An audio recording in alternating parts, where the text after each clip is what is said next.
Hello there, welcome to part 13 in the 10 minutes at the piano playlist. Today we're looking at 3 things the left hand can do. This is in response to a few comments and emails I've received where people are asking what can be done with the left hand. So this is a very obvious video in response to that. 3 things, we'll dive straight into them. Just because they are for the left hand does not mean that you are unable to do them with your right hand. So the exercises that I'm going to give you, you can try to do them with your right hand too.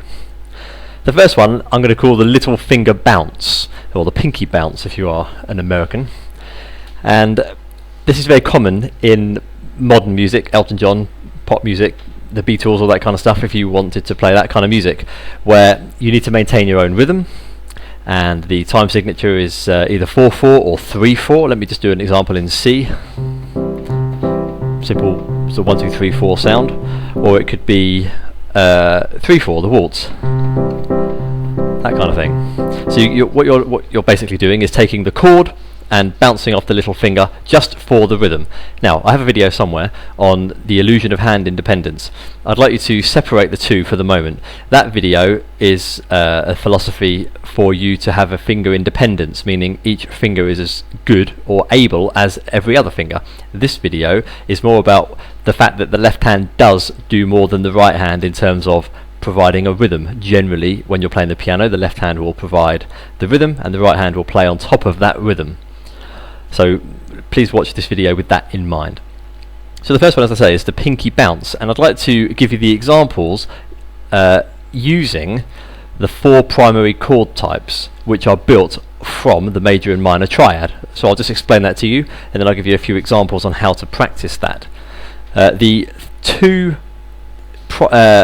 bass chords, let's say, you've got your major direction and your minor direction, and every chord is based on either a major or a minor triad in the beginning. So the demonstration key of C is your major, you should know that if you've watched the other videos, and your minor. And the idea is that you can add a major 7, a dominant 7, or a 6th to those 2 options, major and minor. So you'd get your major 7, dominant 7, or just 7, 6, and then minor major 7, minor 7, minor 6. So that they are the 4 primary chord types are the major 7, dominant 7, minor major 7, minor 7. The 2 extra you can add are with the 6 and minor 6, but those all come from the basic triad of major or minor. So you've got 2 directions.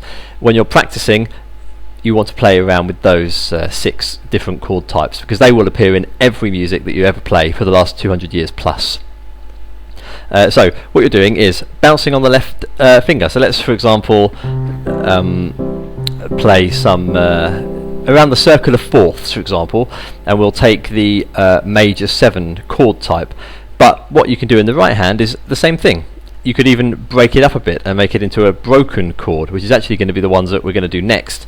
But just for a practice example, we'll just have a look at this. So I'm going to take the major 7 triad, and we're going to go round the circle of fourths. So C will go up to F, F will go up to B flat up to E flat, A flat, D flat, G flat, B, E, A, D, G, C. You'll know that the more you do it. So let's just do this at your own rhythm, at your own pace. I have a video on finding your natural limit, which means the natural speed that you can play something without a mistake. That's your natural limit, and the idea is that you push that by, say, 10 beats per minute, 15 beats per minute every few days or weeks as it becomes easier and easier. So let's, for example, take this major triad, this major triad with a major 7 on top, and we're bouncing on the little finger.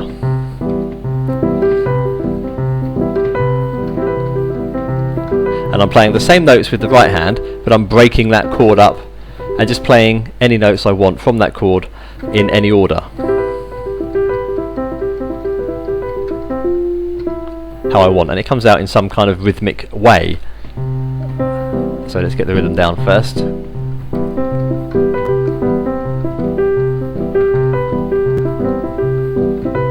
Now let's jump up to F major 7.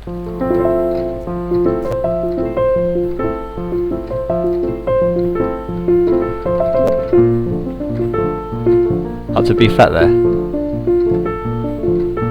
and then you go to E flat.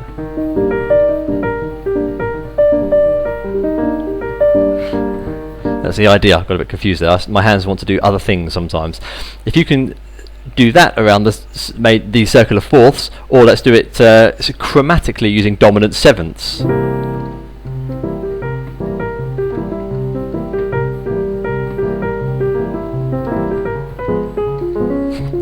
Sounds fun, no?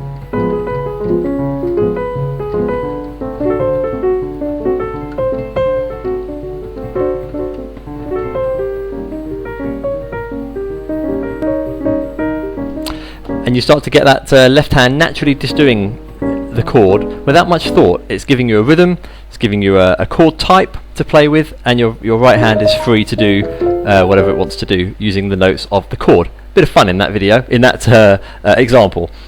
So the next one is the stride. I have a video on ragtime and playing stride piano as a whole subject, so you might want to go and have a look at that. The link is of course on the screen and below. The basic idea is that you're going to go down to the bass area. That could be anywhere. I'm playing this C here, for example, with your little finger, or sometimes your ring finger, depends which finger arrives first. Every finger is able to do what any other finger, I mean you could do it with your index finger if you wanted to, which would be a bit strange, but generally I'll use my little finger or my ring finger, perhaps for one of the black notes, perhaps. Just depends what happens.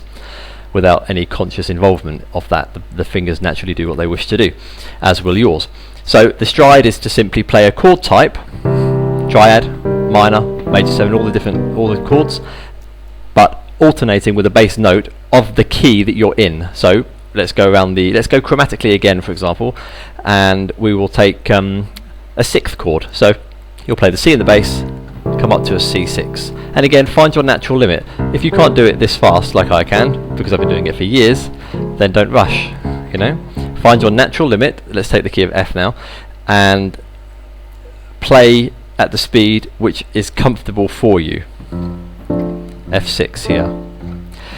This is also beneficial because it gets you used to the interval. A lot of music involves an octave jump. The little finger is playing the F here and here. So if you take away the chord, my little finger now is just so used to playing an octave jump. It's E flat, because I've done it because most of the music I ever play involves the left hand doing this. That's kind of my built-in style, is to play left hand stride. So I find this very easy to do.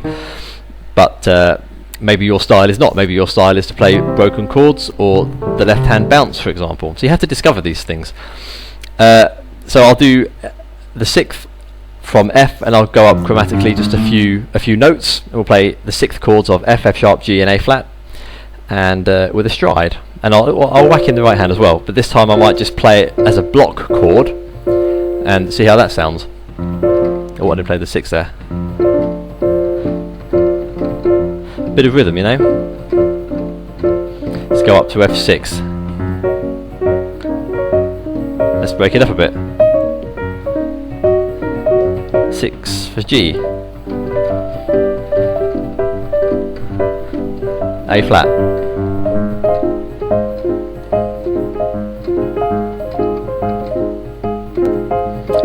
Go up to A if we want to. So that's the idea, you're breaking it up a bit. And this also helps you with your hand independence as well, because your right hand is doing something a little bit more different from the left hand.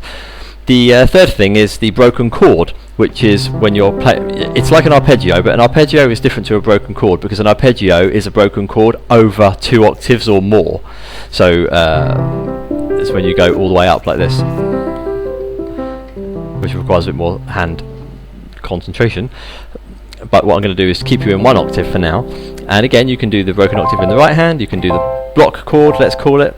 You could even bounce in the right hand, because just because you do it in the left hand as a rhythm doesn't mean that you can't do it in the right hand. Even if it's not as a rhythm, it may be part of a melody that you've written where you are actually doing this in the right hand, even though in the left hand it's generally considered a rhythm stabilizer, let's say. So let's go into jump into E flat, for example, and you're going to do like this. Sounds like that famous song Unchained Melody, which was written in this kind of style, but there's many pieces which were written like this. So let's go from E flat minor 7, and we might play the chord in the right hand and the open chord in the left hand. Now this you could do staccato, which is when you just touch the keys as if they are very hot, and you can't touch them for a long time, or you can do it legato, where there's no space between notes. And you can also use the pedal on that one. I'm pressing the pedal now. You don't really press the pedal with staccato. You can, but you don't generally do that. Staccato, the whole point of staccato is to have a space between the notes. So let's just do, for example, E flat minor 7, and you might play staccato like this, and play the chord in the right hand when you want.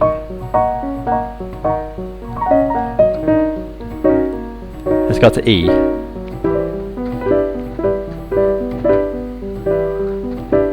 And then if you want to go a bit further, you could even put the arpeggio into the right hand.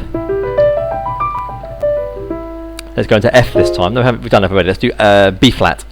See how I'm able to move around the keys simply because I know the major scales, as you do. So let's take B flat major 7, and we'll do a legato this time, which is a bit more romantic. I'll slow it down a bit, like this, and we'll play the notes of the chord in the right hand, but as an arpeggio in some way, some kind of movement around the octaves of B flat major 7. I'm almost improvising a melody here.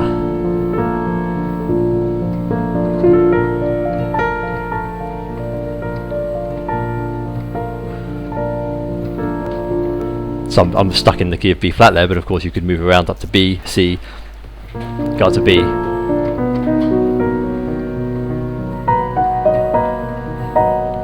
I've noticed that my left hand is not always doing the exact 1 2 1 2 3 4 3 2 1. It's sometimes breaking it up into random, but this is my fingers playing whatever notes they want to play.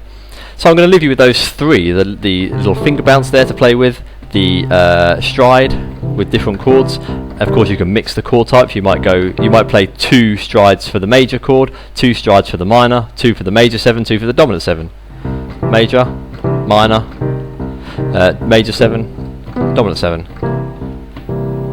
And of course, you can blend that with the right hand as well.